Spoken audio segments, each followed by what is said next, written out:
Bismillahirrahmanirrahim. Assalamualaikum warahmatullahi wabarakatuh.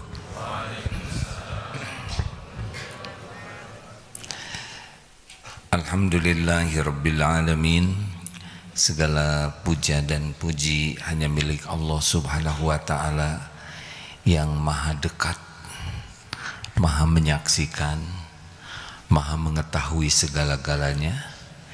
Tidak ada yang tersembunyi bagi Allah dimanapun kapanpun. Dialah Allah pencipta segala-galanya, pemilik segala-galanya, penentu segala sesuatu. Tidak ada yang bisa terjadi tanpa izin Allah, baik nikmat maupun musibah. Walau bergabung jin dan manusia akan memberi sesuatu, kalau Allah tidak izinkan tidak akan terjadi. Walau bergabung jin dan manusia seluruhnya akan memberikan mudarat, tidak akan terjadi tanpa izin Allah. Dialah Allah Subhanahu wa taala, Tuhan semesta alam, penguasa jagad semesta yang maha perkasa. Tidak ada yang bisa mengalahkan Allah. Semua makhluk hanya bisa hidup karena dihidupkan Allah. Semua menjadi ada karena diadakan oleh Allah. Dialah Allah yang maha baik, yang walaupun Allah sangat mengetahui kita kufur nikmat, jarang ingat kepada Allah, tapi Allah tetap mengurus kita, memberi nikmat yang tiada terputus. Dan tidak ada pertemuan ini kecuali dengan izin Allah. Semoga Allah yang menakdirkan pertemuan ini, selain Allah takdirkan, juga Allah meridhoi, sehingga yang kita lakukan jadi kebaikan bagi dunia akhirat kita. Amin ya rabbal alamin. Allahumma salli ala sayyidina Muhammad wa ala alihi wa ashabihi ajma'in. Rekan-rekan sekalian, berita gembira. Saya kemarin dapat kiriman dari Masjid Darut Tauhid di jalur Gaza, Palestina. Sudah aktif kembali pengajian, setoran Quran. Para santri penghafal Quran di sana sudah aktif. Mudah-mudahan Pak Hamim bisa menayangkan fotonya yang di Masjid Palestina, karena sekarang sedang gencatan senjata.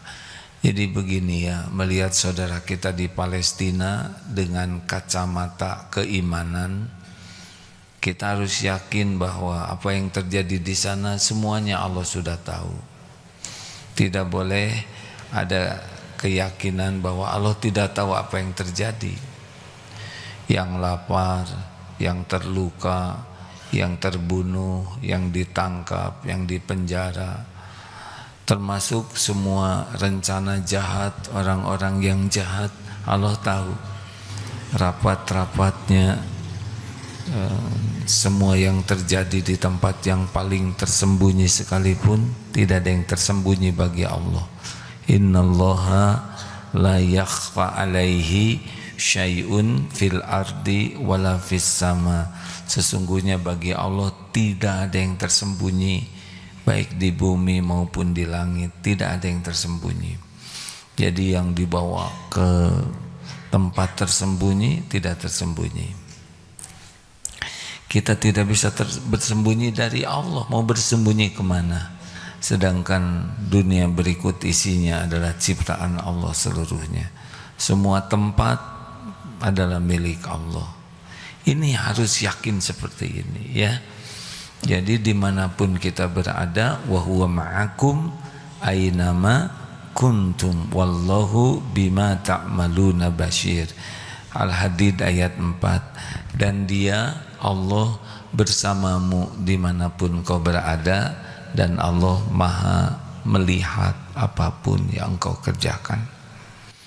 Jadi dimanapun kapanpun kita tidak pernah sendirian, semuanya. Bagaimana Allah dekat dengan kita? Ya, dekatnya Allah dengan kita beda dengan dekatnya kita. Kalau kita kan ada jarak. Tapi dengan teknologi saja sekarang yang jauh jadi terasa dekat. Allah maha dekat. Siapa orang yang dekat dengan Allah? Salah satu ciri orang yang dekat dengan Allah adalah dia selalu merasa Allah itu maha dekat. Jelas? Kan kebanyakan orang tidak ingat ke Allah. Kebanyakan orang hanya ingat kepada Allah kadang-kadang ketika sedang sedih, memerlukan pertolongan.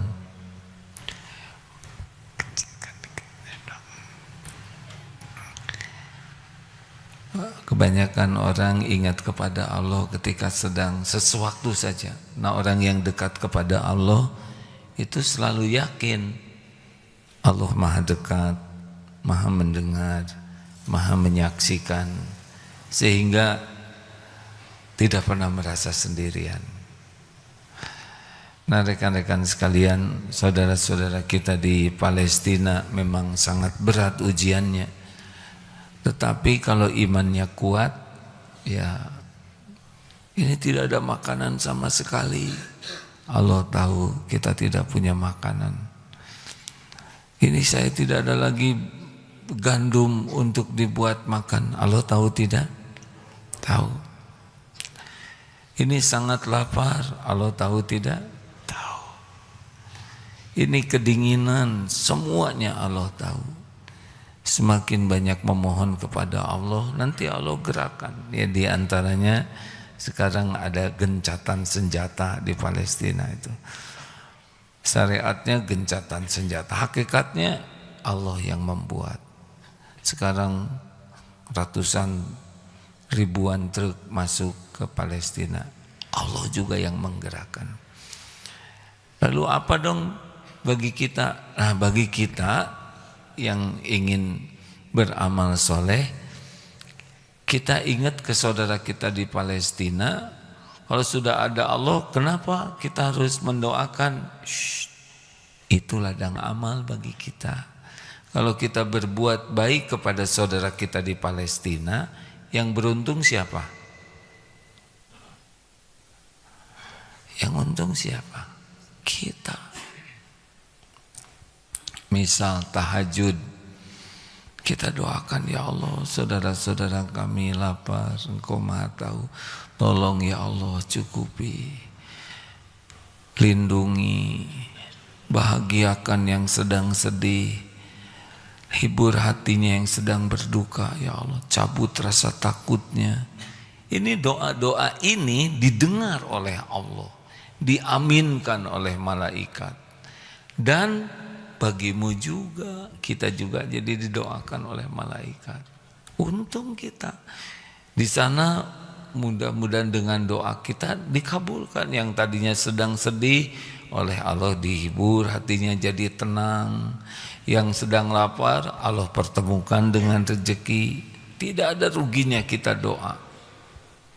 Apalagi hikmah selain doa, kita mulai menyisihkan, kita kumpulkan uang kita, kirimkan ke sana, tapi nanti tidak sampai, tidak usah suudzon. Keluar dari kita sudah sampai kepada Allah kalau ikhlas. Kita bersedekah, tapi saya cuma sedikit, cuma saya bisa ngasih 10 miliar. Tadinya mau nyebut 10.000, tapi takut jadi diturutin oleh saudara. Besar kecil itu milik Allah dua-duanya. Tidak ada yang kecil dalam pandangan Allah kalau ikhlas. Besar kecilnya suatu amal itu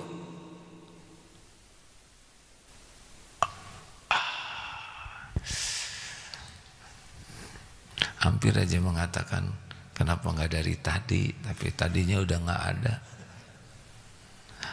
Lebih jelas sekarang, lebih putih dari aslinya. Sampai di mana? Besar kecilnya ya tergantung niat.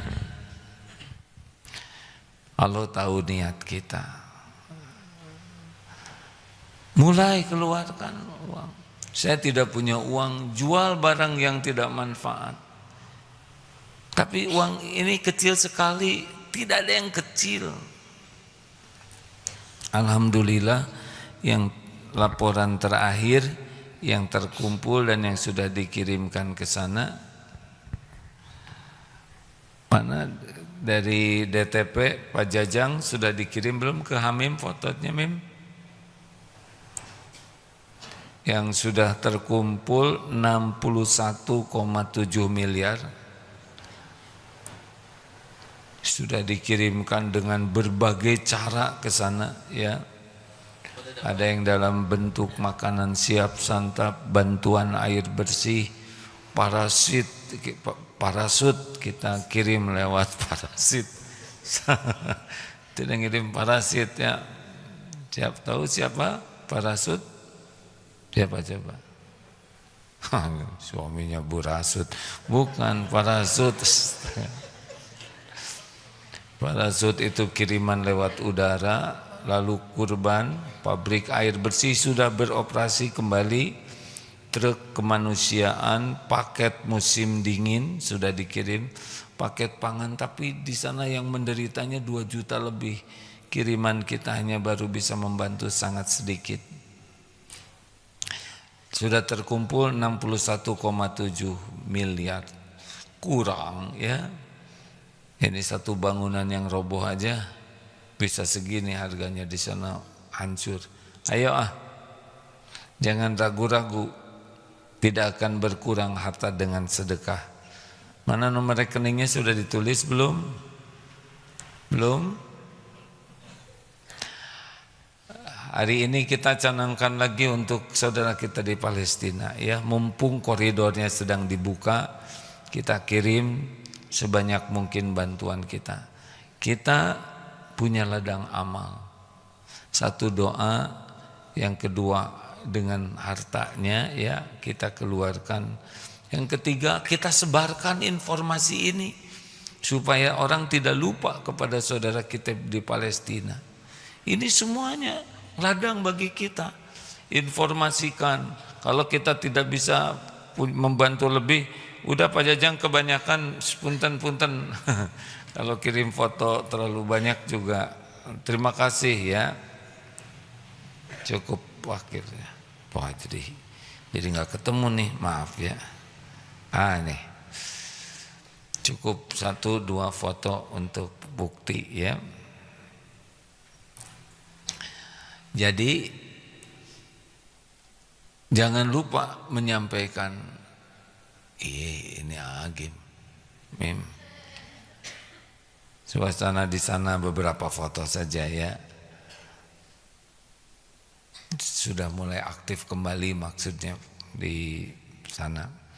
Kemudian kita sebarkan informasi ini bahwa Palestina itu dijajah, Israel itu dulunya tidak ada. Mereka lah yang datang. Dulu paspor orang Israel itu Palestina. Mereka terus menjajah, mencuri, menyiksa, menzolimi. Kekejian yang luar biasa. Dan 7 Oktober itu bukan serangan terorisme, itu adalah perjuangan kemerdekaan. Tapi orang mendagangkannya, sebagian orang yang zalim itu demikian ya. Sampaikan sampai anak cucu kita paham bahwa ini adalah penjajahan. Israel itu mencuri, menjajah. Kita tidak usah menyebarkan kebencian, tetapi menyebarkan fakta ya, supaya orang mengerti. Indonesia juga begitu. Kalau ada penjajahan dulu kita berjuang untuk merdeka dan ini hak. Nah selanjutnya ada lagi yang sangat penting selain kita menolong, itu sangat penting, adalah kita bisa membandingkan nikmat yang ada pada kita dengan ujian yang ada pada saudara kita di Palestina. Ini akan membuat kita lebih bersyukur dengan keadaan yang ada. Contoh ya, bangun tidur, ya Allah alhamdulillah saya tidur di kamar teduh, tidak kehujanan, tidak kedinginan, ada selimut, ada bantal. Sedang saudara kita tidak ada di sana, tidur di tenda, sangat dingin. tidak ada pemanas. Itu kedinginan luar biasa seperti tidur di kulkas. Kalau musim panas, panas luar biasa seperti di oven. Itu saja sudah syukur.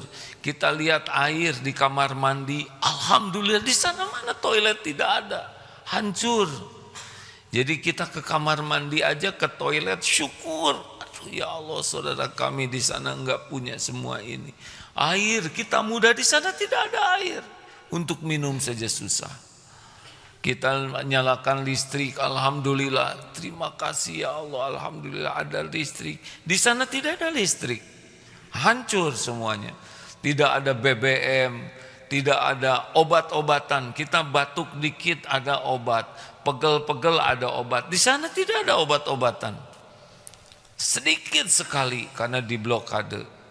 Kita ya Allah, lihat ada gelas, ada air, lihat makanan, ya Allah, lihat ada cadangan makanan, mudah belanja, ada uangnya. Di sana tidak ada makanannya, sangat susah.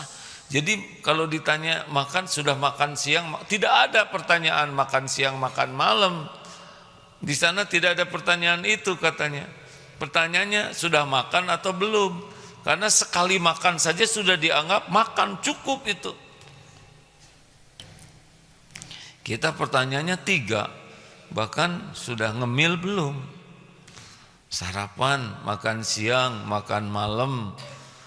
Di sana pertanyaan itu katanya tidak ada. Pertanyaannya adalah sudah ketemu makanan belum.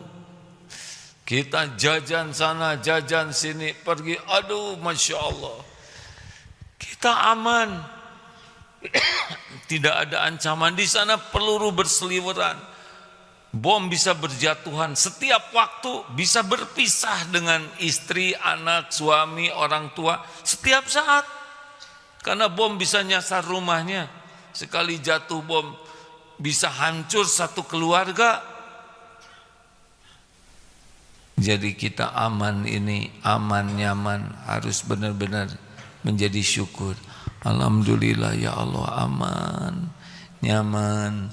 Kita bisa ke masjid enak, di masjidnya juga nyaman, ada ceramah. Aduh ini, dengan mengenang, tanpa bermaksud mensyukuri penderitaan saudara kita, bukan itu ya. Tapi kita diberi nikmat oleh Allah, kelapangan, kemudahan, kenyamanan, keamanan. Jangan sampai ini tidak kita syukuri. Beneran hadirin ya, ingat teruslah kepada perjuangan saudara kita di Palestina, banyak menginspirasi. Jangankan kita, orang non-Islam saja banyak yang terinspirasi bagaimana ketangguhan. Kata orang-orang di medsos itu, kita baru bisa melihat ciri orang beriman itu di Palestina. Bagaimana mereka betul-betul ujiannya itu lengkap, dari mulai ketakutan, wala nabluwannakum bisyai'im minal khauf, ketakutan, kelaparan, kekurangan harta, jiwa, buah-buahan, wabasyiri sobirin. Ustaz, tolong dibacakan surat Al-Baqarah itu ya. Ini ujian yang menimpa di sana itu lengkap. Kan surat Al-Baqarah 185 ya. Wala nabluwannakum bisyai'im minal khauf. Surat Al-Baqarah, surat yang kedua, ayat 155. Oh ya, 155. Bismillahirrahmanirrahim. وَلَنَبْلُوَنَّكُمْ بِشَيْءٍ مِّنَ الْخَوْفِ وَالْجُوعِ وَنَقْصٍ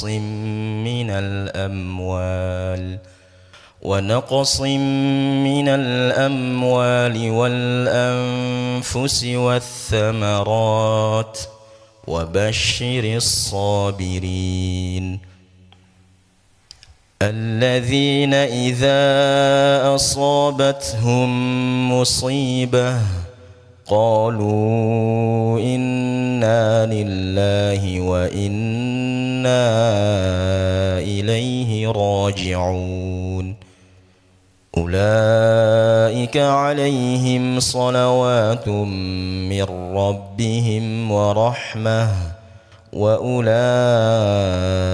هم المهتدون. Coba bacakan terjemahnya ya. Ini kalau boleh bacakan terjemah dari 153 dulu. Wala taqulu lima yuqtalu fi sabilillah amwat bal ahya walakin la tash'urun. Dan janganlah kamu wala taqulu lima yuqtalu fi sabilillah, janganlah kamu mengatakan orang-orang yang gugur di jalan Allah itu amwat, mereka itu mati, bahkan mereka itu ahya, mereka itu hidup tapi kamu tidak menyadarinya. Nah, jadi kita tidak tahu nih bahwa orang-orang yang mati syahid itu beda dengan yang mati biasa ya. Ada Allah memberikan cara menjamu mereka sendiri. Itulah sebabnya banyak orang yang sangat merindukan mati syahid, karena orang yang menjadi syuhada itu dijamu oleh Allah, berbeda dengan keadaan kita. Lalu selanjutnya wala nabluwannakum bisyai'im minal khaufi wal ju'i wa naqsim minal amwal wal anfus was samarat wa basyiris sabirin. Dan sungguh kami akan berikan cobaan kepadamu dengan sedikit ketakutan. Wah, ini mau kita banyak ya di sana. Satu, ternyata ujian dalam hidup ini adalah sesuatu yang tidak kelihatan, yaitu ketakutan. Sesuatu yang bersifat psikologis. Ini ujian pertama yang akan dirasakan oleh kita. Di sini nih banyak takut, macam-macam yang ditakutinya. Ada takut tua, ada takut keriput, takut ubanan, takut sakit, takut pensiun, takut banyak. Ini cobaan pertama. Yang kedua tentang perut, kelaparan. Lapar itu macam-macam ya, ada yang memang tidak ada yang bisa dimakan, tapi ada juga yang bisa dimakan tapi tidak bisa makan. Ini masa kemasan kan makannya sudah dikit ya Pak ya. Kan? Dulu tidak punya uang ingin makan enak, sekarang punya uang gak boleh. Makan nasi kebanyakan gula naik, makan duren asam urat. Yang enak-enak sudah dilarang. Jeroan itu Pak, soto Betawi, mantap ya, sudah tidak boleh. Lalu itu ujian juga. Lalu kekurangan harta, apakah dengan cara memang susah cari dapatnya, atau yang ada diambil oleh Allah harta ini? Semuanya Allah yang punya ya. Kadang Allah ngasih, kadang disempitkan, kadang dilapangkan, kadang diberi, kadang diambil, sesuka Allah. Kadang kita ada, tiba-tiba tidak ada, mudah saja, sama saja kok ya. Yang mengadakan Allah dan yang meniadakan juga Allah. Tentang harta ini jadi berat kalau lengket, kalau merasa ini milik saya, ini harta saya, ini rumah saya, ini hasil perjuangan saya, ini aset saya, ini jerih payah saya. Nah, kalau sudah saya, itu perih tuh. Tapi kalau innalillah wa inna ilaihi rajiun, sesungguhnya kami semua milik Allah dan kami kembali kepada Allah. Ini mobil titipan Allah, rumah milik Allah, semuanya milik Allah. Anak, suami, istri, semuanya milik Allah. Saya tidak punya apa-apa. Bahkan diri ini pun bukan milik diri sendiri, ini pun milik Allah. Menjadi lebih sabar ketika innalillah ya. Kemudian kekurangan jiwa ya, akan ada kematian, mulai dari sakit, meninggal. Kita harus siap ini. Kita siap, kita akan berpisah. Hari demi hari semakin dekat dengan perpisahan, dan kita tidak tahu siapa yang duluan. Bisa orang tua duluan, bisa kita duluan, bisa anak duluan, bisa cucu duluan. Adik saya duluan pulang, usia 25. Cucu ada yang duluan juga pulang. Bapak, ibu sudah pulang. Saya sedang menunggu jemputan. Ya, semua pulang. Kita harus siap dengan perpisahan. Sedih wajar, tapi harus ridho dengan takdir, ya. Sedih wajar. Rasulullah SAW ketika Ibrahim meninggal, Ibrahim itu putra laki-lakinya Rasul, wafat, Rasulullah mengeluarkan air mata. Sahabatnya bertanya, "Engkau menangis ya Rasul?" Ini air mata kasih sayang, bukan air mata tidak ridho takdir. Ingat tukang parkir, coba nanti perhatikan yang jaga parkir itu ya. Itu tidak pernah sombong walaupun mobilnya bertambah ya, dan tidak sedih ketika mobilnya diambil sampai habis. Kenapa? Karena cuma titipan, jangan merasa memiliki. Ini bapak-bapak dan ibu-ibu masa keemasan dulu kan kita nggak kayak gini, betul tidak? Tahu dulu seperti apa? Bayi, ya kan? Kita udah ngalamin bayi, udah ngalamin lucu-lucunya, TK segala dipakai, ya kan? Terus kita makin besar, SD, SMP mulai error, ya, yang serba nggak jelas tuh. Disebut dewasa nggak mau, disebut anak-anak nggak mau. Masa transisi kebingungan SMP itu. Badan juga suka kurang jelas, gemuk-gemuk, kurus-kurus, tapi tinggi ya terserah. Lelaki badan kecil, suara gede, ya aneh. Memang maunya Allah begitu. SMA, waduh, ini asal raja dunia. Kuliah mulai pusing, ya. Mulai kerja mulai nggak jelas tah. Mau minta ke orang tua nggak ada wibawa, ya. Kerja belum ada, ini dunia tertekan. Yaitu udah beres sekolah, belum punya kerjaan, nggak jelas nih kehidupannya ya. Tapi hidup aja. Tahu kenapa hidup? Karena belum meninggal. Izin, udah tersambung. Sudah tersambung? Sudah siaran beliau? Sudah. Oh iya. Bagi MQFM, maaf lupa barusan. Silakan bagi yang akan mengikuti ceramah Pak Miftah Farid, Kiai Miftah Farid di MQFM ya. Semoga beliau sehat dan istiqomah. Amin ya rabbal alamin. Nah, jadi seperti mana tadi teh? Bicara apa saya? Tuh pada lupa semuanya ya.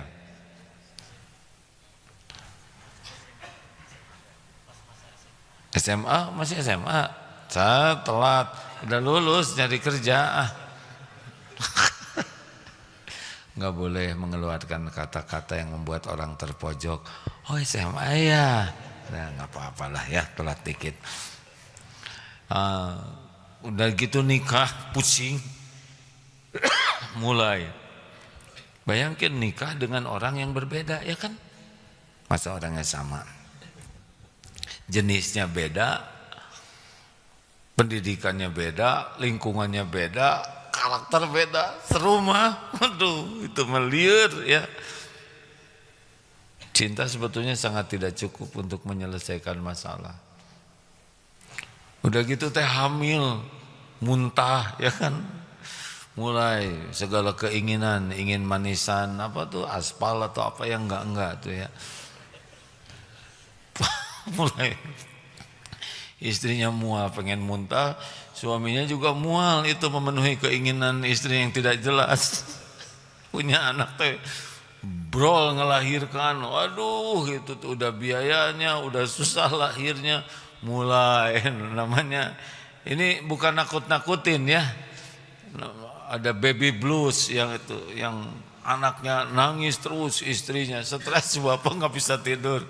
Pernah tuh ada bertiga nangis, satu bayi, Dua ibunya, yang kedua bapaknya juga karena nggak bisa tidur, ngeriung bertiga tuh. Kata bayi teh, gimana ini nggak jelas pisan, yang nangis saya yang karena pada kurang tidur. Begitu hidup tuh, terus membanting-banting tulang, kontrak, ada aja urusan teh terus. Makin lama beda lagi ya Bu.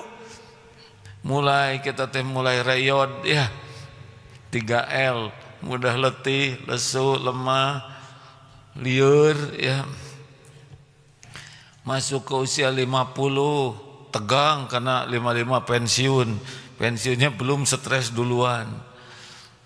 Lama-lama mulai 55 segala kerasa take off. Take off itu dari duduk ke berdiri mulai susah ya. Saya sudah merasakan. Rata-rata meninggal 60-70 nih. Itu teh ujian semuanya sepanjang hidup tuh.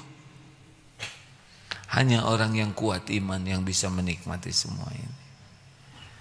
Hanya orang yang meniatkan segala kejadian disikapi dengan jadi amal soleh baru bisa menikmati. Nah, ujian apa lagi? Tadi harta udah. Kemudian jiwa udah. Buah-buahan itu infrastruktur ya, katanya begitu. Nah, di Palestina semuanya ya ketakutan, ya kelaparan, ya harta habis, ya jiwa, ya semua infrastrukturnya juga dihabiskan. Wabasyiris sabirin, dan berikan kabar gembira bagi orang yang sabar. Jadi berita gembira itu bisa datang lewat beragam kepahitan. Apa keutamaannya? Jelas dari kepahitan ini dosa bisa berguguran habis bagai gugurnya daun-daun. Ridho, keridoan Allah, faman rodiya falahu ridho. Kan begitu dalilnya, besarnya pahala sebanding dengan besarnya ujian. Jikalau Allah mencintai satu kaum, ibtalahum, Allah akan memberikan bala, cobaan kepada kaum tersebut. Faman rodiya falahu ridho, barang siapa yang ridho kepada apa yang Allah takdirkan, Allah ridho kepadanya.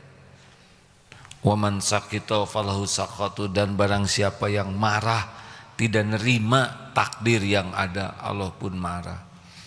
Jadi orang-orang beriman terima aja, emang udah waktunya begini ya.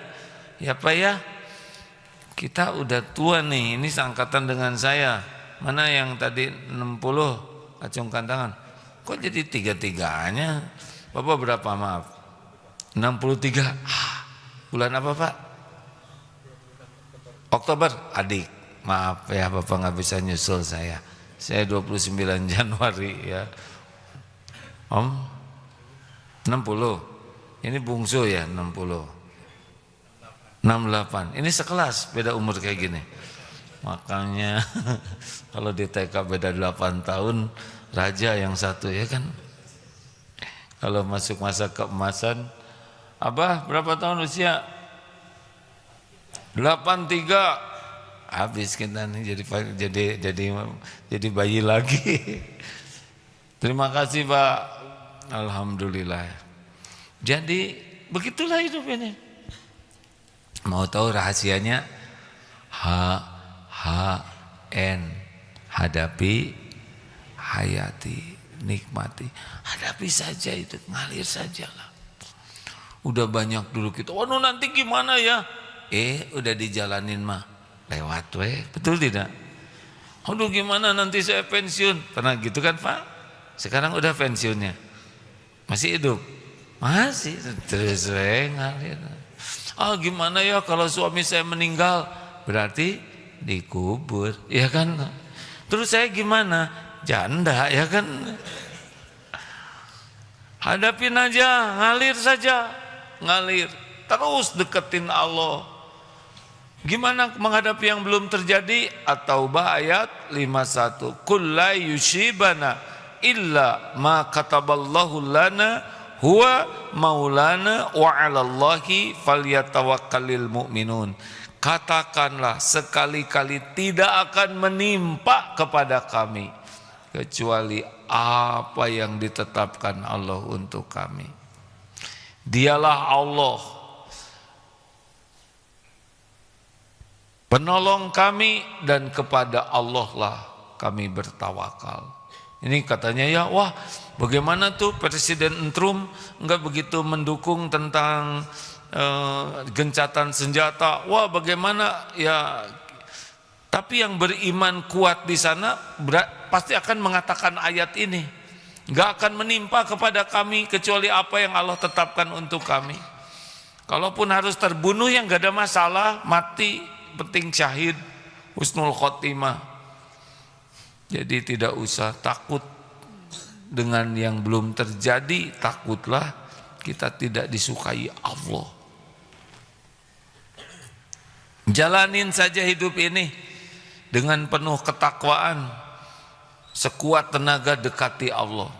Kita ini ciptaan Allah, kita milik Allah. Allah maha baik, Allah tahu apa yang terbaik bagi kita. Dunia cuman mampir, sukses itu masuk surga.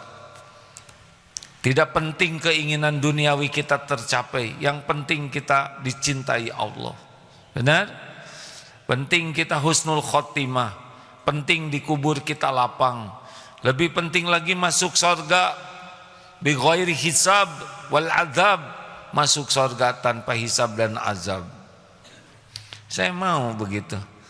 Jadi masuk surga tanpa hisab. Hisab itu berat hadirin. Matahari dekat, kita akan dibongkar semua, berat. Tapi ada orang yang tidak tahu hisab. Apakah sudah dihisab bisa masuk kena azab? Bisa. Apakah orang Islam yang beramal soleh bisa kena azab? Bisa. Kalau defisit tidak cukup, ya dosanya lebih banyak dari amalnya, dia kurang tobatnya, nanti dicelupin dulu ke neraka. Nauzubillah. Makanya jangan merasa aman dengan amal yang sedikit. Nanti ada orang yang muflis, tahu muflis? Bangkrut di dunia, sepertinya banyak amalnya tapi sering nyakitin orang sehingga dibayarkan pahalanya kepada orang yang disakiti. Nanti kalau habis pahala, dosa orang yang disakiti diambil oleh dia sebagai tebusan dari perbuatan buruk yang tidak diselesaikan di dunia ini. Ini serius nih hadirin. Itu orang-orang istriwil yang zolim-zolim itu sama mati juga nanti. Sama tuh, mereka juga makhluk Allah. Cuman seksi bagian jadi penjahatnya. Iya. Semuanya juga meninggal nanti. Semua yang sekarang gaya-gaya sering tampil di TV, punya jabatan ini pun nanti juga meninggal kok. Ini bukan nyumpahin ya, enggak, bukan begitu. Ini benar, semuanya akan meninggal. Raja-raja yang enggak lama gaya-gaya tuh ya, lama-lama juga leles, liar, maut, sama. Yang bicara ini juga. Ini di kursi ini juga enggak tahu berapa lama lagi ya. Akan datang suatu saat nggak ada lagi Agim di sini, beneran. Akan ada waktunya nanti yang lain yang ceramah di sini. Gak bisa enggak, saya akan meninggal. Ada waktunya nanti. Nah begitulah, kembali ke Palestina. Wabashiri sobirin. Nah apa aja hasilnya dari wabashiri sobirin? Alladzina idza asabathum musibah qalu inna lillahi wa inna ilaihi rajiun, yaitu orang-orang alladzina, orang-orang idza apabila ditimpa musibah mereka mengatakan inna lillahi wa inna ilaihi rajiun, sesungguhnya kami milik Allah dan kami semua kembali ke Allah. Ulaika alaihim shalawatu mir rabbihim wa rahmah wa ulaika humul muhtadun, mereka itulah yang mendapatkan keberkatan yang sempurna, curahan rahmat dari Tuhan mereka, dan mereka itulah orang-orang yang humul muhtadun, mendapat petunjuk. Masya Allah. Ada pertanyaan dan ada yang didiskusikan, silakan. Nomor rekeningnya udah ditulis belum di medsos? Sudah? Nih saya bacakan nomor rekening ganteng ya.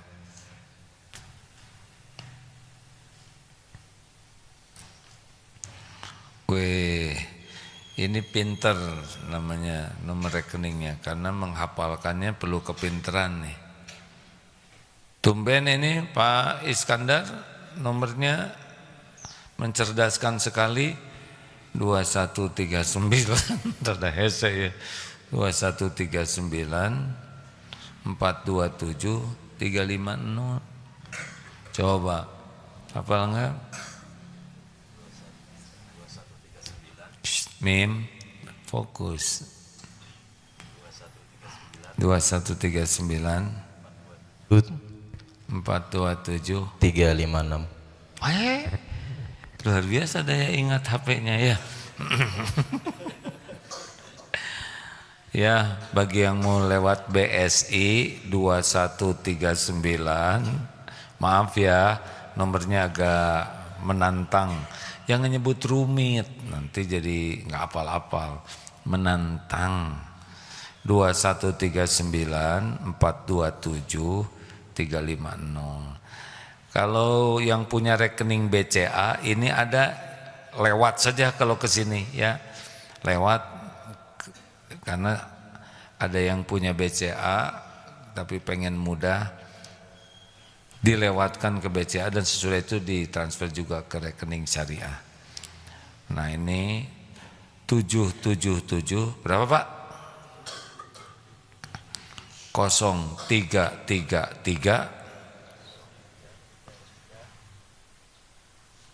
151. Ayo deh, 777 0333 151 gitu nadanya ya. 777 0333 151. Nah ini bagi yang punya rekening BCA supaya langsung silahkan. Terima kasih hadirin sekalian. Ada pertanyaan? Silakan. Medsos kalau di masjid tidak ada.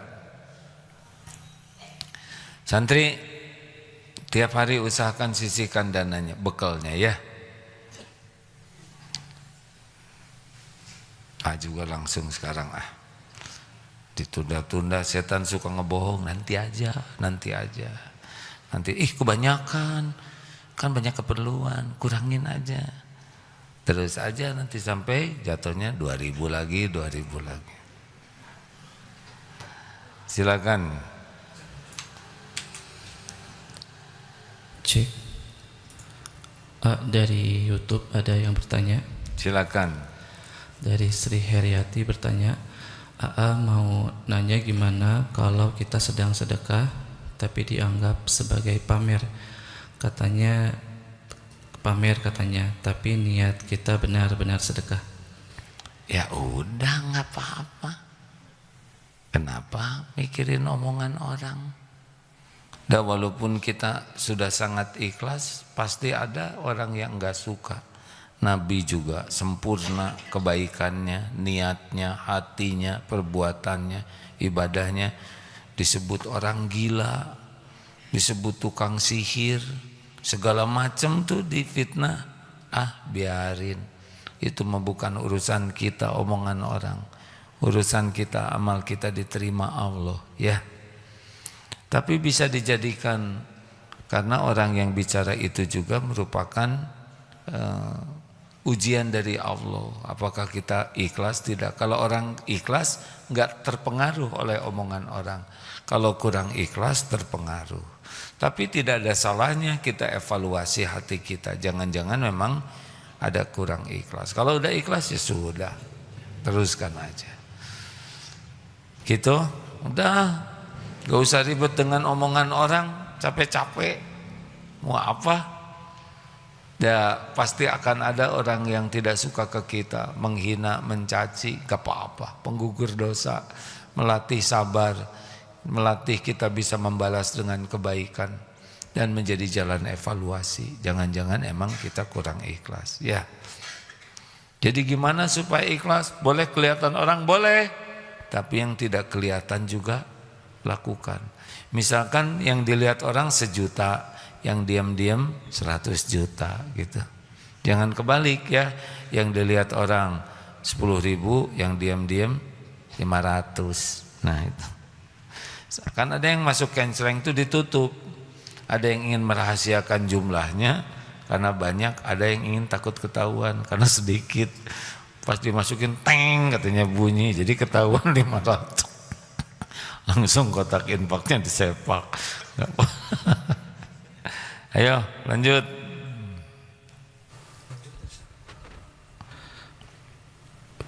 Bismillah. Izin bertanya dari Facebook, dari Olis Winarti. Assalamualaikum warahmatullahi wabarakatuh. Salam. Izin bertanya, boleh nggak sabar menghadapi ujian suami yang sedang sakit, tapi mengharap surga yang seluas langit dan bumi? Wih, gimana? Jadi suaminya sakit, Ya betul lah. terus Tapi mengharap surga seluas langit dan bumi. Oh, surat Ali Imran 133. Nih, kalau ingin masuk surga 133, 134, 135. Dengarkan ya, ibu yang ingin masuk surga yang luasnya seluas langit dan bumi. Wah, luas sekali ya. Nanti gimana? Enggak usah dibayangkan. Waduh, gimana nanti saya kelantang-kelinting nggak ada teman? Jangan begitu.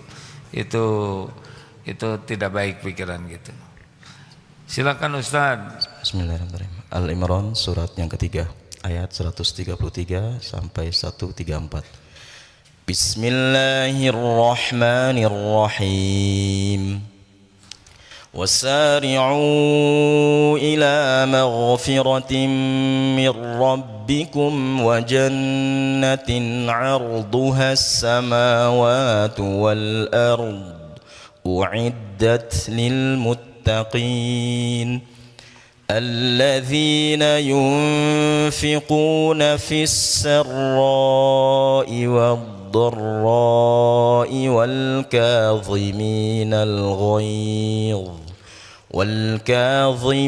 الغيظ والعافين عن الناس والله يحب المحسنين. 135 tambah satu lagi. والذين إذا فعلوا فاحشة أو ظلموا أنفسهم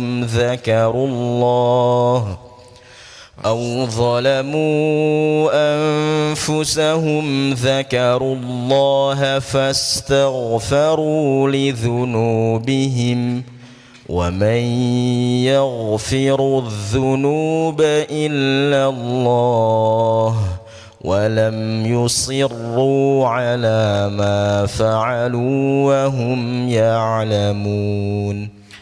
Wasari'u ila magfiratin min rabbikum wa jannatin 'arduha as-samawati wal ardu u'iddat lil muttaqin.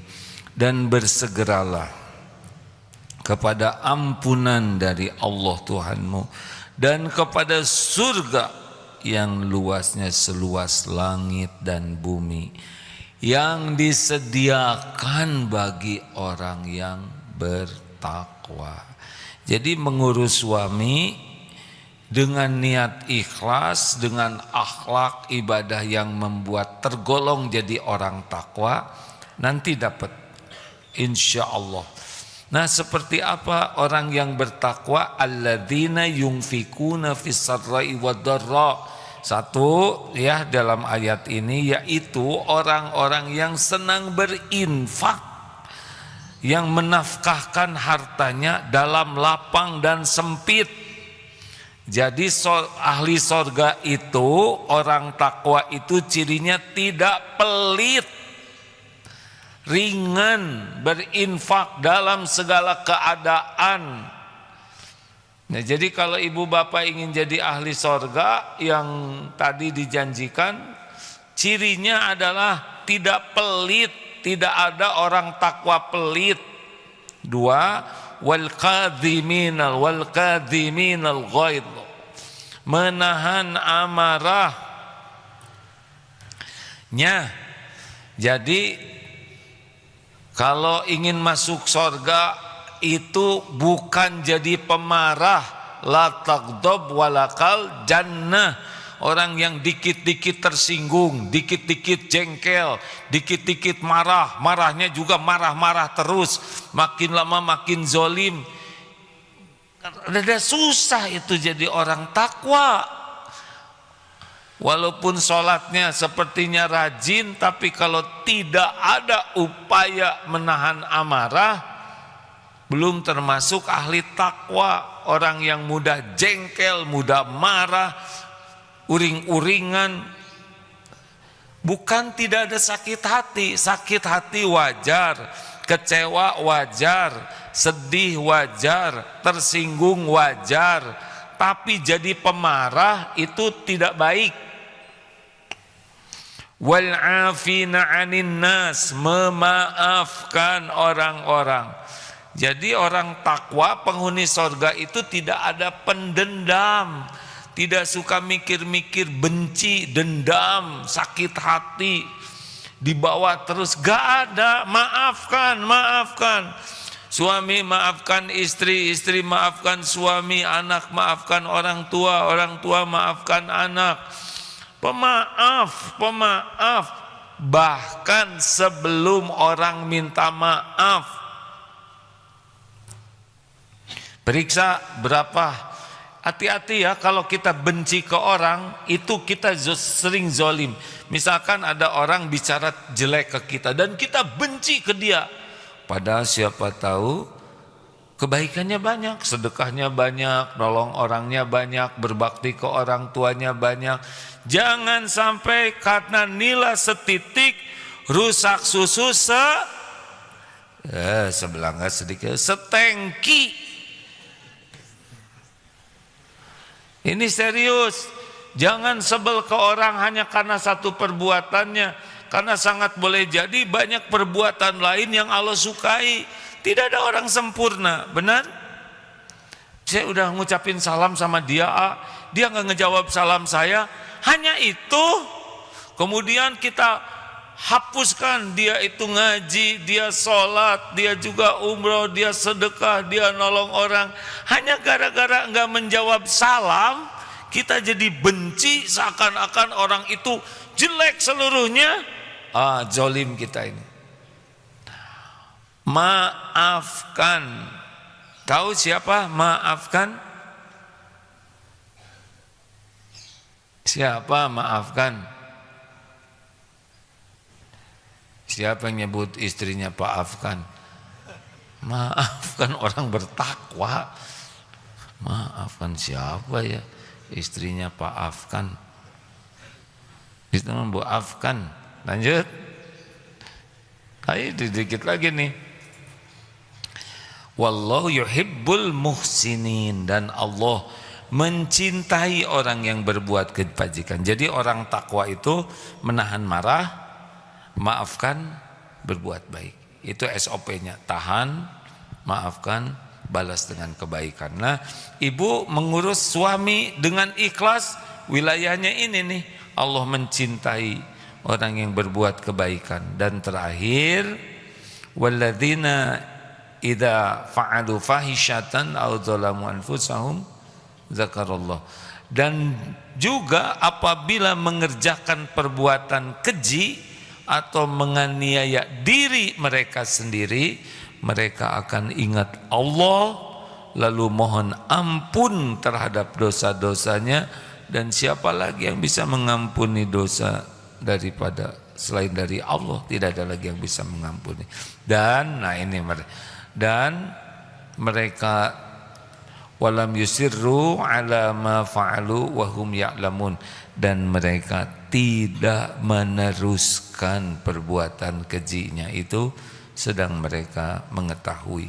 Jadi tobat artinya kan, tobat itu menyesal, mohon ampun, berhenti dan tidak mengulangi.